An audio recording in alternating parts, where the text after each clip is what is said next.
나오미와 이 며느리와의 대화하는 장면인데요. 이제는 나오미가 살던 땅 모압을 떠나기로 결정을 하고 이제 움직입니다. 굉장한 어려움이 있을 거라고 생각이 됩니다. 이제 정들었던 곳인데 안 좋은 기억도 많이 있었겠죠. 이제 여인 셋이 이제 정들던 곳을 나와서 목적지는 유다 베들레헴인데 굉장한 어려움이 있을 거라고 생각이 됩니다. 한편으로는 정리를 해야 되겠지만 또 한편으로는 하나님 앞에 양식이 있다고 하는 소식을 듣고 올라가는 길이기 때문에 설레임도 있었을 겁니다. 그들과 함께 유다 땅으로 가고 있지만 유다 땅에서 과연 어떤 일이 일어날지, 누가 나를 반길지, 또 모압 사람과 작별을 고하고 길을 떠났을 때 그들 앞에 당장 마주하게 된 것은 뜨거운 햇볕밖에 없습니다. 삭막한 사막길을 이제 올라가야 되는데 그 길을 걷는 세 여인의 생각은 아마 각기 달랐을 겁니다. 근데 불현듯 나오미는 어른이기 때문에 자신이 조금 전에 경험했던 남편도 죽고 두 아들이 죽었던 또 어떻게 보면 굉장히 어려웠던 그 시간들을 생각해 보면서 두 며느리를 이렇게 쳐다봅니다. 굉장한 장래 문제에 대해서 어른 입장에서 좀 고민을 좀 해야 되지 않겠습니까? 그래서 나오미가 생각 끝에 요청하는 장면이 나오미 며느리들에 대한 생각을 이렇게 구분해서 우리가 생각할 수 있는데 적극적으로는 나는 유대 여자지만 며느리들은 모압 여자고 유다 땅으로 데리고 가도 괜찮을까 하는 생각도 있을 것이고요. 집안이 산산조각이 난 이 마당에 모압 여인들까지 데리고 가면 나를 알고 있는 유다 베들레헴의 사람들은 나를 뭐라고 말할까? 그 시선을 피할 길이 없습니다. 이게 마음으로는 소극적으로는 이렇게 올라가도 될까라는 거죠. 또 하나는 두 며느리 편에서 생각을 하는 겁니다. 모압 여인들이 유다 문화 사회에 적응할 수 있을까? 여호와 하나님을 섬기는 그 자리로 그들이 나갈 수 있을까? 과연 그들을 데리고 가는 게 옳을까? 나도 유대 여인으로 모압에서 많은 갈등을 겪었는데 이 여인들에게도 그런 갈등을 겪게 하는 것이 과연 옳은가라는 문제죠. 그래서 남편과 아들들과 함께 갈등을 겪었을 때도 그렇게 자신이 힘들었는데 청산 과부가 된 이들은 얼마나 힘들까라는 거죠. 생각이 여기까지 미치니까 나오미가 더 이상 입을 다물고 모른 척하고 갈 수는 없었던 것 같습니다. 그래서 너희는 각기 너희 어머니 집으로 돌아가라 이렇게 얘기합니다. 우리 나오미의 생각의 끝에 나온 말입니다. 여기 돌아가라고 말하는데 그녀가 모압에서의 삶을 접고 유다 베들레헴으로 돌아가는 것처럼 그들의 시부모를 따라가는 것도 접고 모압으로 좀 돌아가라 그런 얘기입니다. 자신을 어머니로 여기고 따르는 며느리들에게 나 말고 너희를 낳아주고 길러준 너희 진짜 어머니에게로 돌아가라라는 거죠. 그들을 무조건 받아줄 그들의 어머니에게로 돌아가라는 겁니다. 너희는 각기 너희 어머니 집으로 돌아가라. 성경에 보면 아비 집이 나오고 어미 집이 나옵니다. 나오미는 너희 아비 집으로 돌아가라고 할 수 있었지만 구약 시대에는 대부분 아비 집으로 많이 표현합니다. 창세기 38장 11절 유다가 그 며느리 다말에게 이르되 수절하고 내 아비 집에 있어서 내 아들 셀라가 장성하기를 기다리라. 신명기 22장 21절 같은 말씀도 아비 집은 한 가정의 대표고 권위를 상징할 때 쓰는 표현임이 아비 집입니다. 반면에 무조건적인 사랑을 표현하고 조건 없는 받아주는 행위를 강조할 때는 어미의 집으로 얘기합니다. 창세기 24장 67을 보면 우리 라헬과 관계에서 야곱과 관계돼서 그런 표현을 쓰고 있거든요. 그러니까 나오미는 비록 며느리들은 친딸처럼 대우했지만 그래서 13절에 보면 이렇게 표현합니다. 너희가 어찌 그들이 자라기를 기다리겠으며 어찌 남편 없이 지나겠다고 결심하겠느냐. 내 딸아 그렇지 아니하니라. 여호와의 손이 나를 치셨으므로 나는 너희를 말미암아 더욱 마음이 아프다. 그러니까 조건 없이 받아줄 친정 어머니 또는 무조건적으로 사랑해줄 어머니에게로 돌아갔으면 하는 생각이 이 어른으로서 지금 고난을 겪고 있는 본인으로서 지금 며느리들에게 해준 겁니다. 그래서 돌아가라고만 얘기하면 안 될 것 같습니다. 왜냐하면 그거는 돌아갈 것 같지가 않기 때문이죠. 그래서 뭐라고 표현하냐면 나오미가 이제 두 며느리를 축복하는 어미 품으로 돌아가라 하면서 두 가지 축복을 빌어주고 있는데요. 첫 번째는 하나님의 선대입니다. 여호와께서 허락하사 그들이 재혼하는 것, 이 두 가지. 하나님의 선대, 하나님이 너희에게 나에게 선대한 것처럼 너희에게 선대하시기를 원한다라는 거고, 또 여호와께서 허락하사 너희에게 재혼이 됐으면 좋겠다. 그래서 이 말을 가만히 살펴보면 나오미가 두 며느리에게 물질적으로 줄 수 있는 것은 없습니다. 경제적으로는 아무것도 없습니다. 그러나 신앙의 상태를 볼 수 있는데 인간적으로 밑바닥을 쳤을 때 바라볼 수 있는 분은 여호와 하나님입니다. 그래서 이후로 보면 여호와에 대한 이야기가 쭉 나오거든요. 낮아질 대로 낮아지지 않았다고 한다면 그동안 보여주지 못했던 하나님에 대해서 며느리들에게 이제 새삼스럽게 말한다는 것도 사실은 굉장히 쑥스러울지 모릅니다. 사실은 내가 여호와를 섬겼던 사람인데 이제서야 말한다 얘기하면 두 며느리가 볼 때도 약간 어때요? 어색할 수 있습니다. 그러니까 나오미는 인간적으로 모든 것을 잃고 나서 얻은 것이 하나 있는데 그것은 뭐냐 하면 하나님에 대한, 여호와 하나님에 대한 신앙이었습니다. 그래서 이 여호와 하나님에 대한 신앙을 되찾은 나오미는 그래서 그 하나님의 이름을, 여호와 이름을 빗대면서 선대를 갚아주시길 원한다, 이렇게 얘기합니다. 그래서 오늘 본문에 보면 너희 어머니 집으로 돌아가라, 너희가 죽은 자들과 나를 선대한 것 같이. 히브리 말로 헤세드라는 말이 선대입니다. 선대. 인애, 인자, 은혜, 긍휼, 신실한 사랑, 충성, 선행, 아주 다양한 의미로 쓸 수 있는 단어. 영원한 사랑을 보통 얘기할 때도 많이 쓰는데, 이렇게 많은 의미 가운데 특히 여기에서 선대라고 하는 이 번역된 헤세드는 힘 또는 충성, 사랑, 이것이 내포된 행위를 가리킵니다. 그러니까 며느리들은 비록 모함 여인이었지만 어느 유다 여인 못지않게 정성을 다해서 남편과 시모를 선대했다는 겁니다. 뭘 가지고요? 그 사랑으로, 그 충성으로, 그 힘을 다해서. 그러니까 며느리들은 모함 여인이지만 유대 여인과 비교할 때 조금 더 손색이 없습니다. 온 정성을 다해 죽은 자들과 시모를 섬겼습니다. 그 섬김에는 충성심과 사랑이 곁들인 선대, 헤세드였습니다. 두 며느리는 아내와 며느리로서 모든 의무를 다했지만 그들이 그렇게 섬길 수 있었던 것은 의무 외에도 사랑이 있었기 때문이라는 거예요. 그러니까 헤세드라는 단어를 그래서 집어넣은 겁니다. 하나님이 너희의 선대를 갚아주기를 원한다는 거예요. 그러니까 하나님도 그들에게 똑같이 갚아주기를 빌었던 겁니다. 너희가 나를 선대한 것 같이 여호와께서 너희에게 선대하시길 원하노라. 우리 이제 보통 시집 가면은 제일 무서운 사람이 시어머니라고 그러잖아요. 며느리와 시어머니 관계는 철천지 원수 관계라고 그러잖아요. 왜냐하면 같은 여자인데 서로를 배려하지 못하면 이거보다 힘든 데가 없어요. 딸처럼 여기고 이렇게 살아가는 게 성경적인 아름다운 모델이 여기 이렇게 기록이 된 겁니다.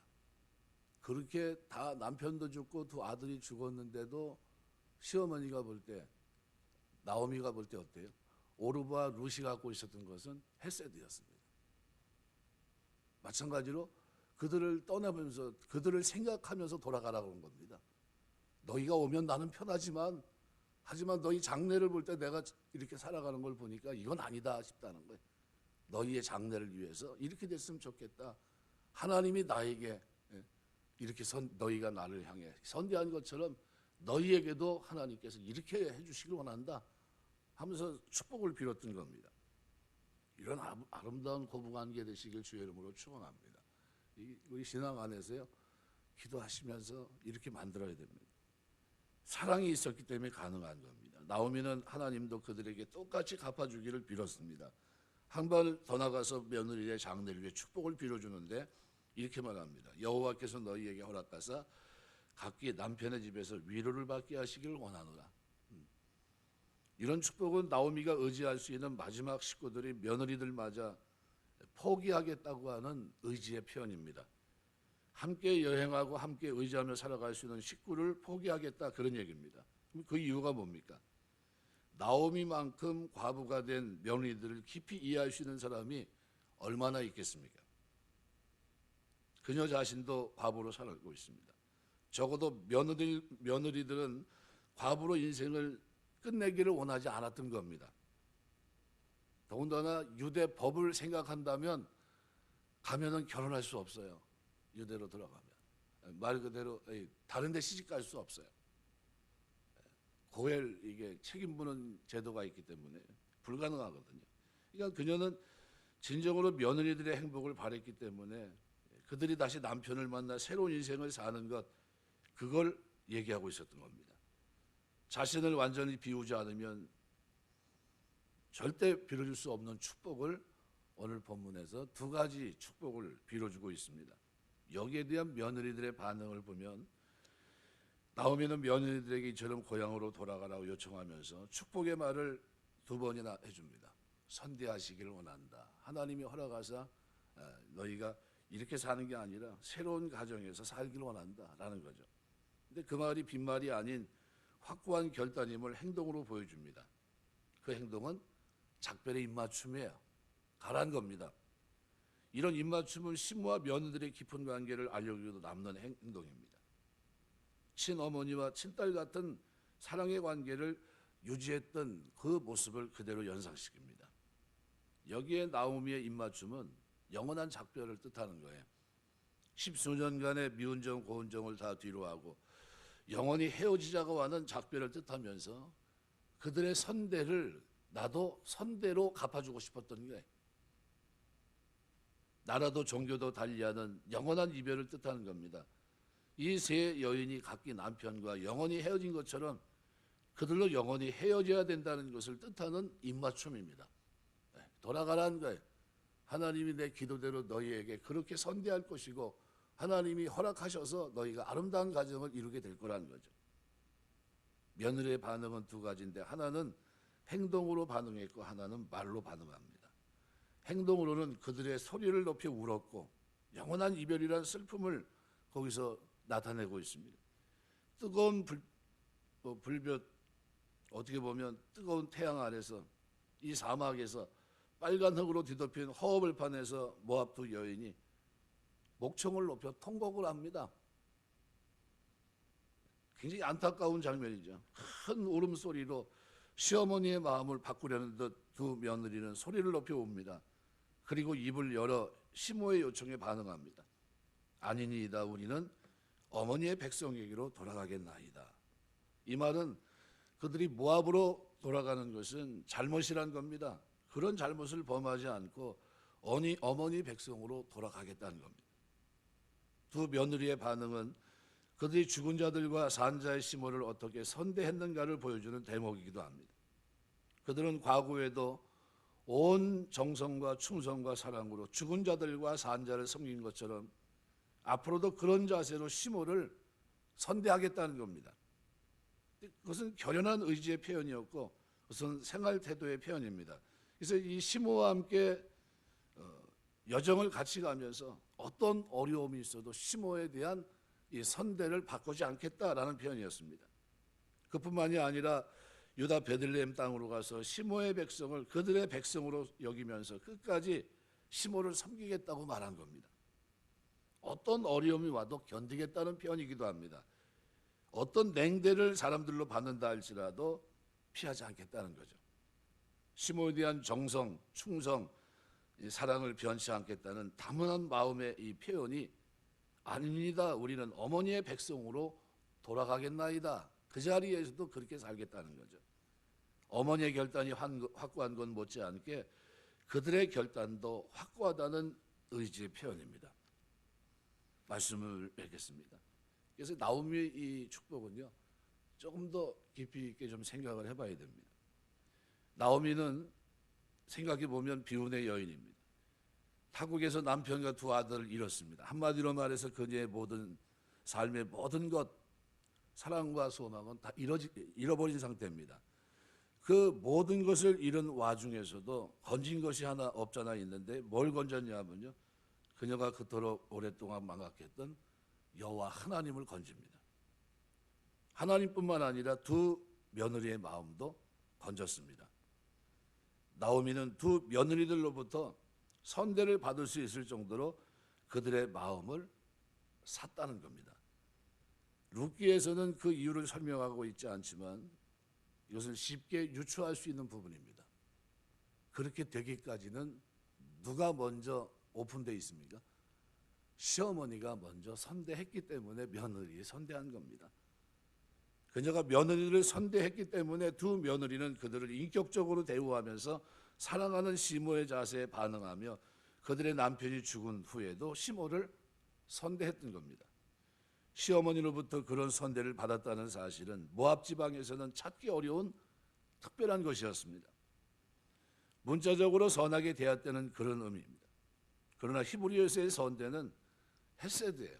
헤세드입니다. 힘과 정성, 충성, 사랑을 함께 나눴다는 그런 의미입니다. 나오미는 며느리들부터 그런 선대를 받을 수 있는 그런 시어머니였다라는 거죠.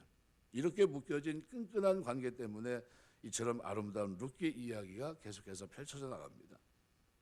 우리가 서로 선대하면서 우리가 이 땅을 살아갈 때 이 선대, 그죠? 최선을 다한 이 사랑의 이야기는 가정에서뿐만 아니라 교회에서도 만들어져 가야 되는 아주 중요한 삶의 자세입니다. 하나님이 다윗에게 주셨던, 그죠? 그 헤세드의 사랑은 오늘 우리가 이 땅을 살아가면서 가지고 있어야 될 중요한 자세입니다. 내일 아침에는 나오미의 이 축복의 장면, 하나 여호와께서 선대하신 이 장면들을 몇 가지 생각하면서 은혜를 나누려고 합니다. 말씀 맺겠습니다. 우리가 늘 돌아봐야 돼요. 상태가 지금 나와 이 상태는 괜찮은가? 예수 믿는 가정인데 하나님이 중심이 되시고 그분이 축복하시는 그런 가정으로 사는데 나는 고부관계는 괜찮은가? 하나님이 기대하실 정도로 축복이 넘치는 그런 가정을 만들어가고 있는가? 조건을 잘 맞췄기 때문에 내가 사랑해주고 있는가? 그게 아니라 조건이 열악한 중에도 나는 사랑할 수 있는가? 라는 질문들을 던지면서 우리가 하나님 앞에 기도하면서 내 삶을, 내 가정을 돌아보시면서 나는 어떤 어머니인가? 나는 어떤 시어머니인가? 그리고 그 하나님이 기대했던 삶의 모습을 가지고 나는 이 땅을 살고 있는가? 이것은 우리가 늘 돌아봐야 될 장면이라고 생각이 됩니다. 하나님 섬기면서 하는 동안 심은 대로 거둡니다.